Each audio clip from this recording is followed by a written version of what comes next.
So, hello everyone. Ang topic karon kay about sa programming and logic. So, programming is the backbone of modern gadgets. Every device from smartphones to smart appliances relies on programming.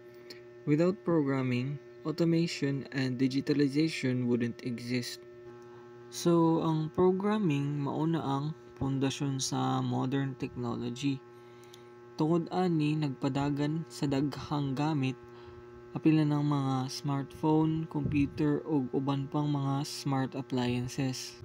Kung wala ang programming, dili pud na mo exist ang automation o digitalization.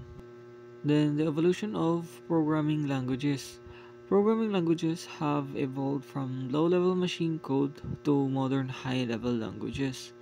So ang example ani kay ang programming languages sa una like assembly nahimo na og C og Java og Python nga mas high level pa kaysa sa una. So sa paglabay sa panahon ang mga programming languages nag-uswag pud og pag-ayo niya tungod ani mas sayon og mas kusga na ang mga software development. Then logical thinking is essential. Programming is more than writing code, so dili lang na siya pagsulat-sulat sa mga code. It's about structuring logic to solve problems. Logical thinking helps developers optimize performance and avoid errors. So, ang logical thinking dako kayo na og papel sa programming.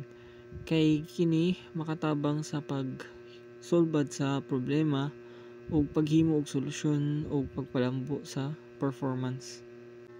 Then, ang importance of logical thinking. So, logical thinking is critical for problem solving. Kaya sa pag-code, nag-involve na siya og pagsulbad sa mga real-world problems niya kana nag-require siya og logical approach. Kung wala kay logic, ang imong code mahimo na siya og inefficient. Then, lisod na siya i-maintain. So, logical skills are valuable in real-world scenarios. And industries like cybersecurity, AI, and data science demand strong logical reasoning. So, kailangan yung kaini ang logical reasoning. Developers with strong logical thinking skills adapt better to new technologies. It enhances debugging and algorithm design. So, importante jud ang logical thinking sa programming kay makatabang ni sa pagbahin sa mga complicated nga problema ngadto sa mas sayon nga mga parte. So nagpalig-on ni sa abilidad sa pag-solve og problem o pagpangita sa sayop like debugging o pag-design sa mga algorithm. So kung adjud kay logical thinking, maglisod jud ang usa ka programmer sa paghimo og code. Then developing logic in childhood. So dapat ang logical thinking nagsugod jud na sa pagkabata. So, i-encourage nimo ang bata nga mag-engage siya og mga activities nga makadevelop siya og critical thinking. Unya, ang mga recommended activities ani kay like chess, kay strategy-based thinking ni siya nga dula og ang sudoku pod og mga other logic puzzles kay para ma-enhance ang imuhang pattern recognition og deduction. So, dapat mag-build jud ka og foundation for future programming. Makatabang jud ng mga logical games kay para matrain ang imuhang utok para mas better nimo ma-analyze ug ma-solve ang mga problems systematically. O, ang mga bata jud nga exposed sa mga logical exercise, masayo na lang jud na sa ila ang coding kay mas dali pa na nila masabtan. Ug para ma-enhance pa jud ang imuhang logical thinking ug practice ka ng mga data structures like arrays, stacks, or LIFO last in first out nga structure magamit sa pagsubay sa function calls o mag-undo og operations. Then kaning mga queues or FIFO, first in first out nga structure magamit sa task scheduling o paghandle sa mga request. Napod ning linked list and hash maps nga naghatag og efficient nga data access ug modification. Ug napod jud mga programming paradigms. Ang programming paradigms nag-impluwensya sa paagi sa pag-atubang ug pag-solve sa mga problems. So, una diri object-oriented programming. Ang concept niya kay encapsulation. Inheritance o polymorphism. So kani nag-focus ni sa pag-model sa mga real-world entities gamit ang mga objects o classes nga nagpahapsay sa pag-organize sa mga complicated nga sistema. Nga napuntay functional programming which focuses on immutability o pure functions. So naghatag siya og pagtagad sa paggamit sa pure functions nga angay sa mga puluhaton nga nanginahanglan og immutability. Then natay binary coded decimal. So binary representation of decimal digits, and it is used in financial and precise numerical applications. It also prevents rounding errors in digital transactions.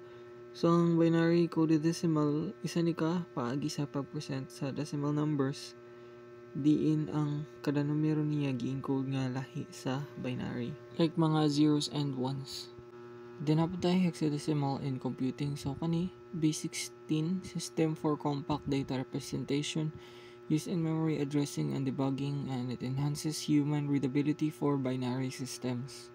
So ang hexadecimal isa ni ka base 16 nga number system nga gigamit sa computing aron ipakita ang binary data sa mas sayon nga pamaagi. Tungod kay ang binary numbers taas ug lisod siya sabton. So ang hexadecimal gipasayon ni siya pinaagi sa pagpamubo sa taas nga mga binary strings ngadto sa mas mubo ug sayon nga mga code. So diri na pud ta ang real world programming scenarios. Na gamit ni siya sa mga logic drives for efficient code, applicable to various roles o key for troubleshooting and optimization. So ang logical thinking importante na siya sa mga back-end development, pag-design sa algorithm o pag-process sa mga data. Pag ang usa ka developer nga kusog ang iyahang logical thinking, makahimo siya og efficient ug mas sayon i-maintain nga code. So importante jud ni siya kay kung taas imuhang logical thinking dali ra ka makapangita og sayop or gitawag nga debugging ug pag-optimize sa software performance. So logic programming languages, it is a declarative languages which focuses on defining outcomes. So instead nga step by step ang procedure niya, ang logic program kay mag-describe og rules and constraints. So example ani kay prolog og data log. So ang prolog kasagaran kay gigamit sa artificial intelligence diin nga ang komplikadong problema kinahanglan og rule-based reasoning. Tapos ang data log kasagaran gigamit sa database management systems para sa pag-query o pag-manage sa mga dagkong datasets. So naay concept ang logic programming which is ang truth ug logical deduction. So sa programming, ang truth kay nagtakda siya kung ang isa ka pahayag kay valid ba siya o dili based sa mga lagda. Then ang logical deduction kay murag nag-base ka sa rules rather than direct computation. So advantage of logic programming, so kani kay high level ang abstraction, maka solve na siya og mga complex nga problem gamit lang og concise nga logic based rules. Then napo siya powerful pattern matching and memory management, so kani ma-simplify niya ang AI, ang data inferences og ang query processing. And diri pod kay compact syntax for easier debugging, ma-reduce na ang boilerplate code. Tapos masayon na ang pag-troubleshooting or pag-debug. Then natay data representation in logic programming. So nasay duha ka ways, extensional ug intentional representation. So ang extensional representation mao ni ang paglista og data nga klaro, similar siya sa tables in databases. Then ang intentional representation kay kani nag-define siya og mga rules kay para maghimo og data based sa specific nga condition o relation. Then naatay mga tips kay para ma-improve ang imuhang logical thinking. So tip 1, think to solve. So ang isa ka maayong pamaagi mao na ang pagbahin-bahinon nimo ang dagkong problema nga mas mogamay ni kay para mas sayon siya sulbaron. Ug magamit pud ka og pseudocode, ang kani kay murag simple ra ni siya nga version sa pag-code, pero nagamit ra ka og mga simple statements or phrases. Then tip 2 is to practice. So kani mag-practice ka og pag-solve og mga problems kay para mapalig-on nimo ang imuhang logical thinking. Or like mag-try kag mga programming exercise nga makatabang sa pagpalambo sa imuhang problem solving skills ug pagkat-on og mga basic nga algorithm. Pareha aning na sa example nga pang sorting like bubble sort ug merge sort ug pang searching like binary search ug linear search. Then tip 3 is to learn data structures and algorithm. So kato gaina nga gihatag na kog mga examples sa data structures like arrays, stacks, queues, linked list ug hash maps ug karon pod sa about sa algorithm. So importante ni siya kay ang pagsabot sa mga concept ani niya kay makatabang ni sa mas maayong pag-organize og data ug efficient nga pag-solve sa problem.